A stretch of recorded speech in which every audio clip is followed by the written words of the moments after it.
एक बार दो चिड़ा और चिड़िया दोनों साथ साथ घोंसले की जगह ढूंढने के लिए पहाड़ों पर गए। वहां उन्हें एक घना पेड़ दिखा जिसे देख दोनों खुश हुए। उन्होंने सोचा कि उनके रहने के लिए यह पेड़ बहुत बढ़िया रहेगा। चिड़ा और चिड़िया ने तय किया कि यही पेड़ उनके रहने के लिए सही रहेगा और घना भी है। दोनों ने मिलकर बड़ी मेहनत के साथ तिनके चुन चुनकर अपने घोंसले को बनाया और उसमें दोनों मिलकर खुशी खुशी रहने लगे। कुछ दिनों बाद चिड़िया ने अपने घोंसले में अंडे दिए, जिन्हें देखकर चिड़ा और चिड़िया बहुत खुश हुए। अब चिड़िया अंडे के पास रहती और चिड़ा अकेला खाना लाने के लिए जाता।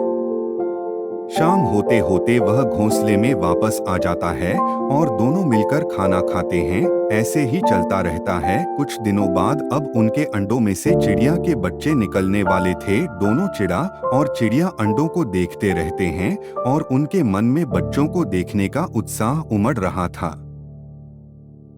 कुछ दिनों बाद एंड धीरे धीरे फूटने लगते हैं और अब यह पल उनकी जिंदगी का सबसे अहम और खुशी का पल था। अंडों को देखते हुए उनकी आंखें भर आई। अब अंडों में से बच्चे निकल रहे थे। बच्चे निकलते हुए चींची करने लगे। यह उनकी जिंदगी का सबसे सुनहरा दिन था। वह दोनों अपने बच्चों को संभालते, दुलारते और उनसे प्यार करते। कुछ महीनों बाद उनके बच्चे बड़े हो जाते हैं और उनके पंख उड़ान भरने के लिए तैयार थे। उनके 3 बच्चे थे। तीनों को उड़ना सीखने के लिए दोनों चिड़ा और चिड़िया उन्हें अपने पेड़ की चोटी पर ले जाते हैं। उन्हें ट्रेनिंग देने के लिए तीनों को एक सीध में खड़ा किया और उन्हें आदेश दिया, चलो यहाँ से कूदो।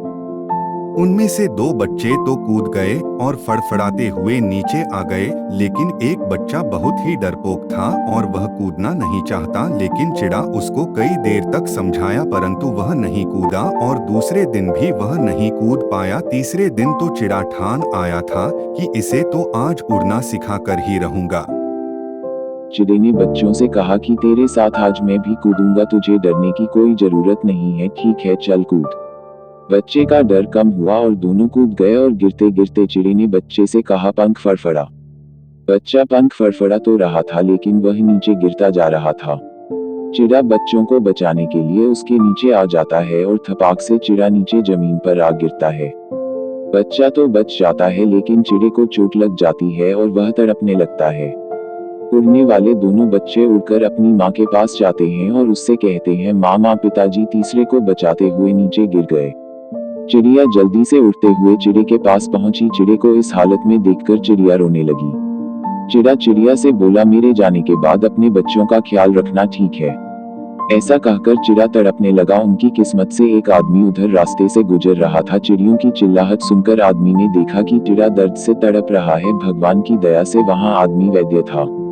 उसने जंगल में से जल्द जड़ी बूटियां ढूंढी और जड़ी बूटियों को पत्थर से कूट पीसकर एक लेप तैयार किया। उसे चिड़े की चोट पर लगा दिया। इसके बाद चिड़े को अपनी बोतल से पानी पिलाया। इससे चिड़े की तकलीफ कम हुई और अब जाकर थोड़ी शांति मिली। चिड़े को इस तरह देख चिड़िया को भी चैन आया।